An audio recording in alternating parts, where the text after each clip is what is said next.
Hello, in this video we're gonna check if TCL Tab 10 has a dual SIM slot.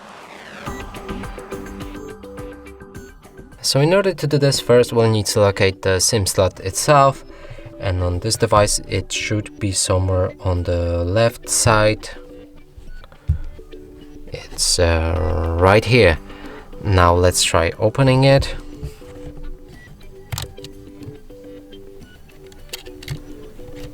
And that way we'll be able to take it out.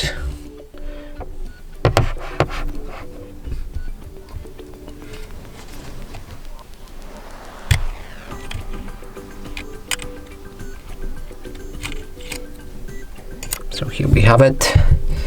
Now let's check it out. There's a SD card. And that's basically it. So that means it doesn't have a dual SIM slot. And that's it for this video. Hope you like it. Please consider subscribing to our channel, leave a like and a comment below.